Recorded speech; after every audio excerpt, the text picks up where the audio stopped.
Please welcome 9-time NBA champion and coach of the 2024 Olympic gold-winning men's basketball team, Steve Kerr. Thank you. Thank you so much.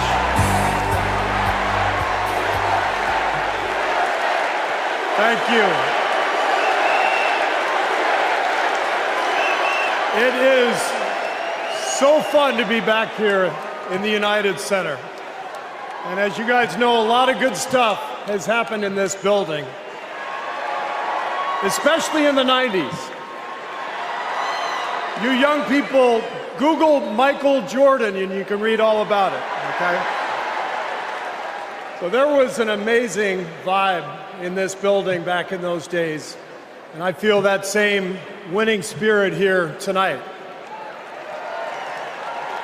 So the last time I was in a packed basketball arena was in Paris, France. 9 days ago, some of the best players on earth, 12 incredible American men, came together to win Olympic gold. And the next night, I was back in that same building watching 12 more of the best players on earth, our incredible American women, do the same thing. And I cannot think of a better metaphor for what this country is all about than the way Team USA came together at the Olympics. We had players from across our wonderful country, players who have trained and fought relentlessly, shed tears trying to beat one another throughout their careers, joining forces to wear the red, white, and blue. And when we won, the American flag raised to the rafters, the national anthem playing, gold medals draped around the necks of our players, whose hands were held over their hearts. It was the proudest moment of my life. Thank you.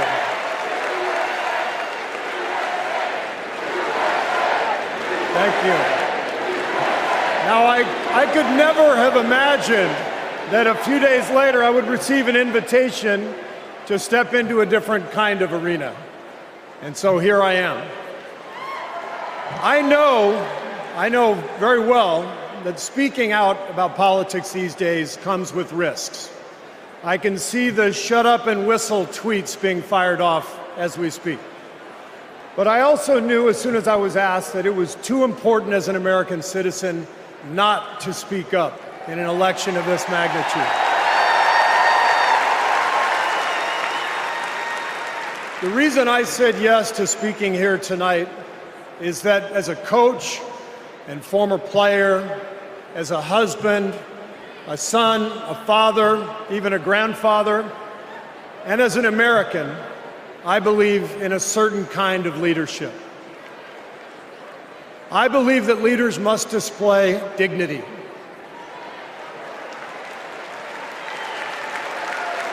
I believe that leaders must tell the truth. I believe that leaders should be able to laugh at themselves. I believe leaders must care for and love the people they are leading. I believe leaders must possess knowledge and expertise, but with the full awareness that none of us has all the answers. And in fact, some of the best answers often come from members of the team. And if you look for those qualities in your friends or your boss or an employee or your child's teacher or your mayor, then shouldn't you want those same qualities in your president? And when you think about it that way, this is no contest. With Kamala Harris and Tim Walz, I see all those qualities. They have devoted their lives to serving other people. Whether Vice President Harris was defending her community in the courtroom, or Governor Walz was inspiring the next generation in the classroom, or on the field, for that matter. By the way, coach to coach, that guy's awesome. Although, I have to say, Coach Walz, way too much reliance on the blitz in '99 against Mankato East You had a strong defensive line. I would have played more press coverage with your corners and then dropped the safeties into a Tampa 2. That's just me. Sorry. I wanted you to know how I feel every day of the NBA season. All right.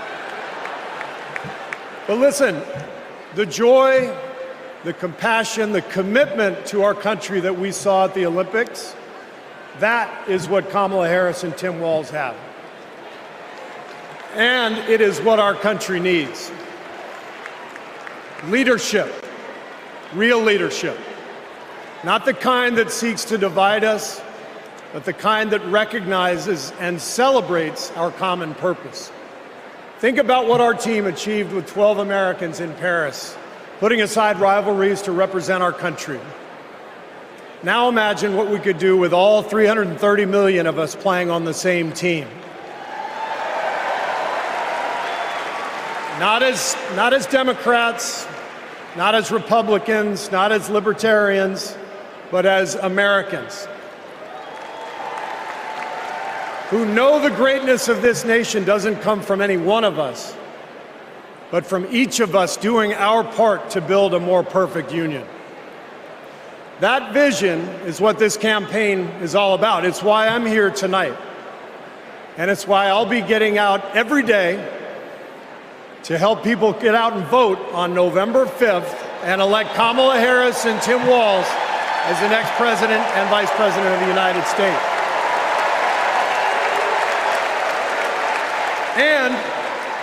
And after the results are tallied that night, we can, in the words of the great Steph Curry, we can tell Donald Trump, night, night.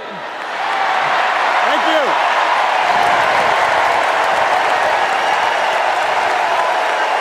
Please welcome United Auto Workers President Shawn Fain.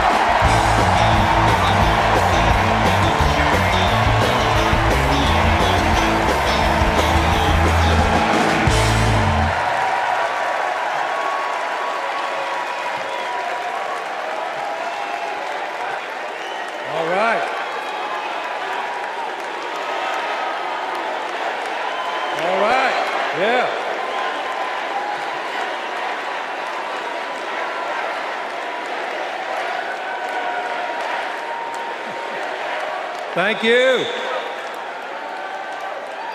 Good evening, America, and good evening to the people that make this world move, the working class.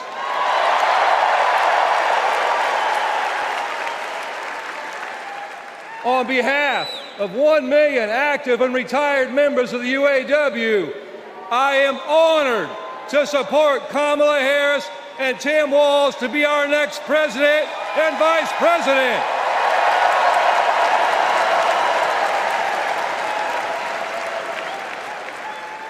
And I want to say thank you to Joe Biden for making history by walking the picket line with the UAW.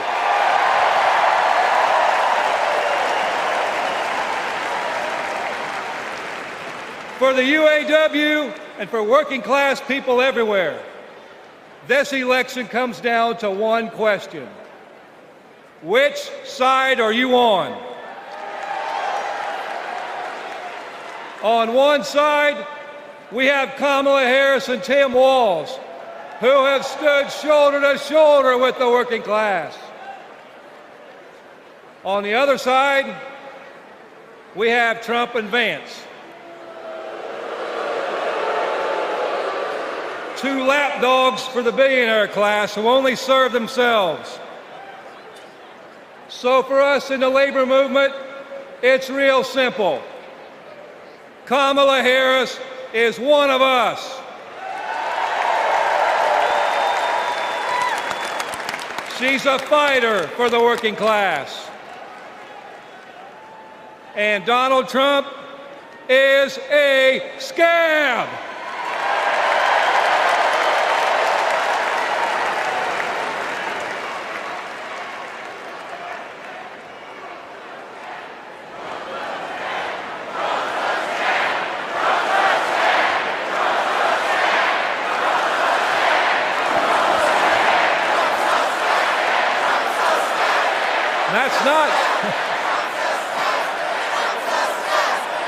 That's not just my opinion, that's a fact. All we have to do is look at the track record. When Donald Trump was president, corporate America ran wild. Donald Trump did not bring back the auto industry. When Donald Trump was president, auto plants closed. Trump did nothing. Trump told workers in Lordstown, Ohio, that he would be bringing all the auto jobs back. And Trump did nothing. In 2019, General Motor workers went on strike for 40 days for good jobs and a better life. And Trump did nothing. Talk is cheap. But in 2019, you know who was on the picket line standing shoulder to shoulder with auto workers? I'll give you a clue. Her initials are Kamala Harris. In 2023, who helped bring jobs back to Lordstown, Ohio? Kamala Harris. And in 2024, who will stand with the working class in our fight for justice? Kamala Harris. And that's the difference. Donald Trump is all talk, and Kamala Harris walks the walk.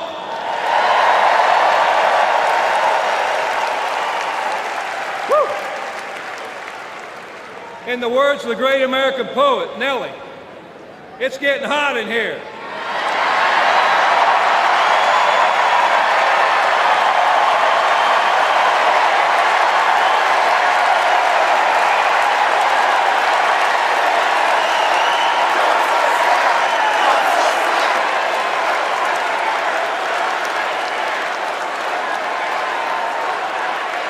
It's hot in here. It's hot in here because you're fired up and you're fed up, and the American working class is fired up and fed up. The American working class is in a fight for our lives. And if you don't believe me, just last night, blue-collar workers, the UAW members at Cornell University had to walk out on strike for a better life because they're fighting corporate greed. And our only hope is to attack corporate greed head on. Corporate greed turns blue-collar blood, sweat, and tears into Wall Street stock buybacks and CEO jackpots. It causes inflation. It hurts workers. It hurts consumers, and it hurts America. And corporate greed is alive and well in the auto industry. You know, last fall, we achieved life-changing gains in our strike at the Big Three. We even won a commitment to reopen a closed plant not too far from here. We were able to do that thanks to the support of Kamala Harris and Joe Biden and the thousands of auto workers that went on strike.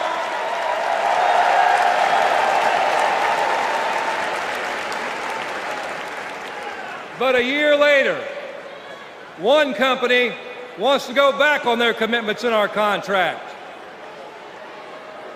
And let me be clear, Stellantis must keep the promises they made to America in our union contract. And the UAW will take whatever action necessary at Stellantis or any other corporation to stand up and hold corporate America accountable.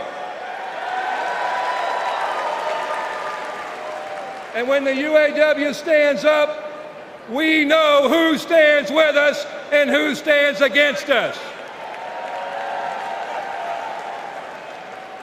Donald Trump laughs about firing workers who go on strike.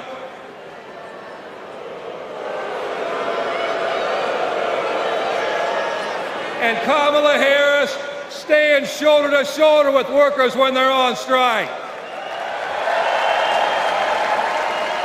And that's the difference between Kamala Harris and Donald Trump, the scab. Trump is pushing divide and conquer tactics of the rich. It's the oldest trick in the book. They want to blame the frustrations of working class people. They want to take those frustrations, they want to blame it on race. They want to blame it on LGBTQ plus people. They want to blame it on some destitute and desperate person at the border. They do that because they want working class people to be divided and to focus and keep the focus off the one true enemy, corporate greed.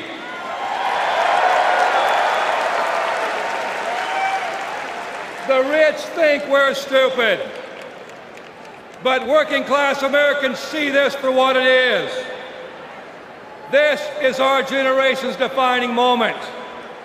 So I have a question for you.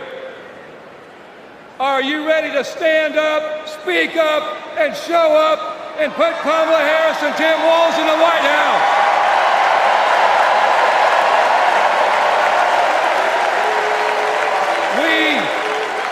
We need a defender of the working class in the White House, someone who is one of us and someone who knows how to fight.